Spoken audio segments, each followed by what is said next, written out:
Hola jóvenes, ¿cómo están? Pues aquí vamos a iniciar con la materia de Historia de México 2 para tercer año de secundaria. Mi nombre es Arnulfo Ruiz Cubillo y bueno, vamos a tratar el tema de México y su soberanía. Y bueno, pues primeramente lo que nos tenemos que preguntar es ¿qué es la soberanía? Entonces por aquí tenemos una respuesta. Es el poder supremo o máximo que tiene el gobierno o un estado sobre un territorio y su población.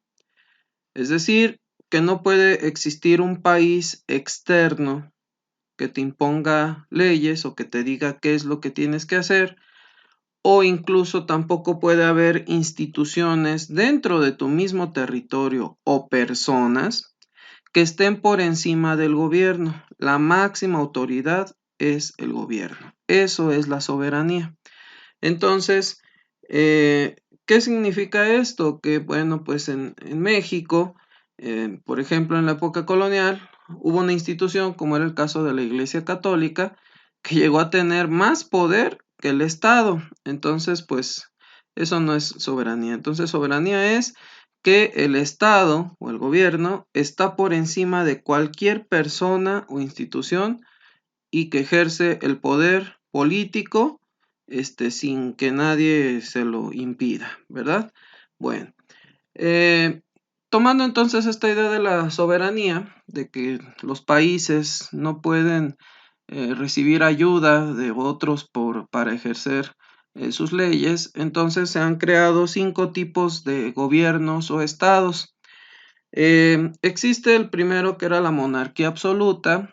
Hoy día ya casi no hay este tipo de gobierno, pero es donde un rey tiene el poder ilimitado, es decir, nadie le pone límites a su poder, la máxima autoridad. Las personas, en lugar de ser tratados como ciudadanos, son simplemente súbditos, es personas que tienen que obedecer, no tienen derechos. Y bueno, pues básicamente, estas monarquías absolutas existían en el siglo XVIII. Las monarquías constitucionales, bueno, fueron una especie de adelanto donde sigue existiendo el rey, es la máxima autoridad, pero a la par está una constitución que establece límites a su poder, es decir, el rey no puede tomar decisiones, primero se tiene que consultar las leyes y pues entonces se le permite al rey hacer cosas. Esto estuvo pues vigente en Inglaterra, en algunos países, y bueno, pues hoy día también no es un sistema tan utilizado. Pero el que sí es muy utilizado es la monarquía parlamentaria. ¿Qué es esto? Bueno, el rey es simbólico, es decir, es figurativo, no tiene realmente poder. El que tiene el poder es un parlamento, también conocido como Congreso, donde están varios ministros o diputados, ¿verdad? Ahí, y uno de estos diputados es elegido para que sea presidente, con el nombre, ¿verdad?, de primer ministro.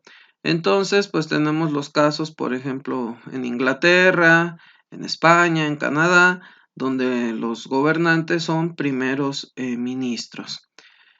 En las monarquías parlamentarias, pues obviamente existen constituciones, hay división de poderes y bueno, pues repito, el rey es de manera simbólica.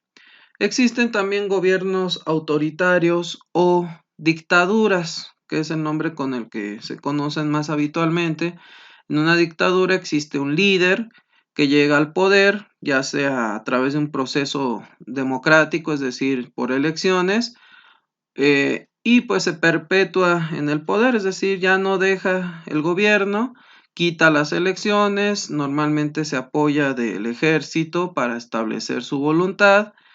En otras ocasiones estos líderes también llegan por golpes de estado, es decir, quitan a los presidentes, los arrestan, los asesinan y ellos se imponen. ¿Hasta cuándo duran las dictaduras? Normalmente hasta que se muere el líder o o hay veces que pues no sé, tiene que haber incluso una revolución para poder quitar a estos líderes, ¿verdad? Porque el poder a veces lo heredan también a sus hijos. En una dictadura está siempre el ejército, la policía vigilando, se le quitan derechos a los ciudadanos y bueno, pues son gobiernos bastante autoritarios. Por ejemplo, como es el caso de Corea del Norte. Y bueno, finalmente el modelo más utilizado en el mundo son las democracias, donde pues hay elección de representantes, hay constituciones, hay derechos, obligaciones, etcétera.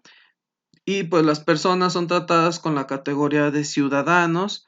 Y bueno, pues la democracia, aunque tal vez es el sistema más utilizado en el mundo, pues también pues no es perfecta, ¿verdad? Por ahí ocupa bastantes correcciones que bueno, pues la democracia siempre es perfectible. Ok, bueno, los tipos de soberanías, hay unas que pues son reales y otras pues vamos a decirlo son ficticias. Las reales, la soberanía política, pues ¿qué es? Pues que ningún país puede venir a darte órdenes o a decirte cómo gobernar. La soberanía económica sería que un país con sus propios recursos, pues pudiera sobrevivir, pero pues vemos que a la mayoría de los países en el mundo pues son dependientes de los préstamos del Fondo Monetario Internacional o del Banco Mundial. La soberanía militar sería que si tú tienes un problema que te invada otro país o un problema interno en tu país donde haya una revolución, no venga otro ejército extranjero a venirte a querer ayudar. Entonces, cada país tiene que tener su propio ejército, su propia policía y bueno, pues hacerse cargo de la defensa de su país o para resolver problemas internos. Y bueno, la soberanía cultural sería que pues en un país no se recibiera influencia cultural de otras partes, pero pues hoy vemos este fenómeno de la globalización, donde la cultura, el arte, pues se han vuelto un poco más universales, se han estandarizado algunos modelos de vida, es decir, vemos comunidades indígenas que pues incluso pues hasta ellos llegan ahí con el celular y todo, y entonces la pureza cultural pues no se da. Es todo, jóvenes, les agradezco.